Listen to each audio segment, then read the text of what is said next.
أعوذ بالله من الشيطان الرجيم وهي تجري بهم في موج كالجبال.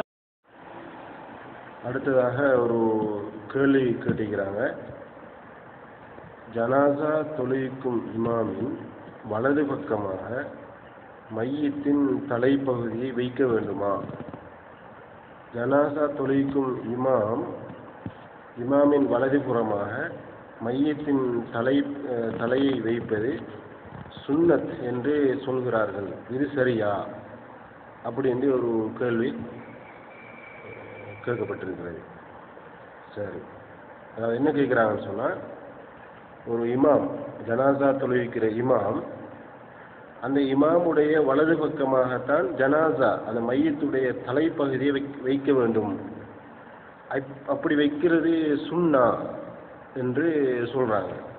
இப்படி வைக்கிறது சுன்னாவா, இது சரியான்னு தான் கேள்வி.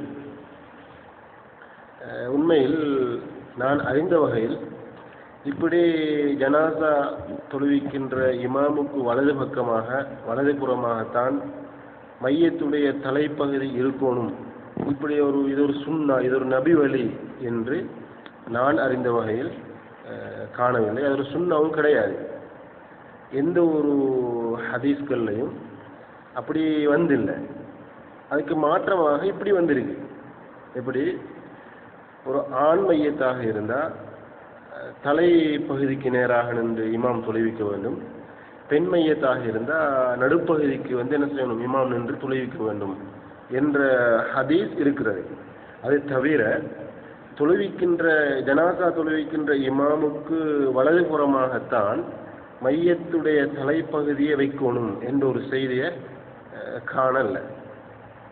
அதனால என்ன செய்யணும்னு கேட்டால், தொழுவிக்கிற இமாம், ஜனாசா தொழுவிக்கிற இமாம் ஜனாசாவுடைய தலைப்பகுதியை சில நேரங்களில் இடது பக்கமாக வைக்கணும். ஜனாசா வைக்கின்ற பொழுது இடது பக்கமாக வைக்கணும். ஏன் தெரியுமா? மக்கள் நின்று ஒரு ஜனாசா தொழுவிக்கின்ற பொழுது அந்த ஜனாசாவுடைய தலைப்பகுதி வலது பக்கமாக இருப்பது அவசியம் இல்லை, இது வாஜிப் இல்லை என்று மக்கள் விளங்கிக் கொள்வதற்காக வேண்டி என்ன செய்யணும்னா, அப்படி மாற்றி வைக்கணும்.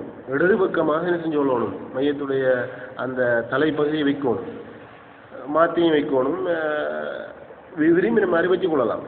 அந்த வகையில் சரியாக புரிஞ்சு கொள்ளணும். அப்படி வைக்கிறது சுன்னா கிடையாது. எந்த ஒரு ஹதீஸ்லையும் அது அப்படி வந்தில்லை.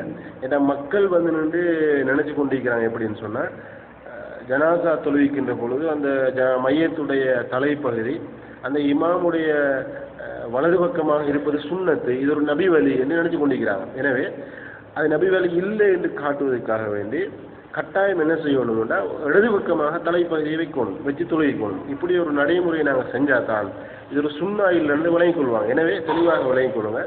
அப்படி வைக்கிறது எந்த ஒரு சுன்னத்தும் கிடையாது. அது வலது பக்கமாக வைத்தாலும் சரி, இடது பக்கமாக வைத்தாலும் சரி, எந்த விதமான தப்பும் கிடையாது. அப்படி வைக்கணும் என்று தலைப்பகுதியை இமாமுடைய வலது பக்கமாகத்தான் வைக்கணும்ன்றது சுன்னாவும் கிடையாது, நபி வழியும் கிடையாது. அந்த வகையில் இந்த விஷயத்தை நாங்கள் புரிஞ்சு கொள்ளணும். நம்ம ஹதீஸ்களில் இல்லாத, ரசூலுல்லா சொல்லாத ஒன்று என்ன செய்யலாம், சுன்னாவாக நம்ம சொல்ல முடியாது. அப்படி வைக்கிறதுக்கு, அப்படி வைக்கணுன்றது சுன்னான்னு மார்க்கத்தில் எந்த விதமான ஒரு ஆதாரமும் கிடையாது. அந்த வகையில் நாங்கள் இதை புரிஞ்சு கொள்ளணும்.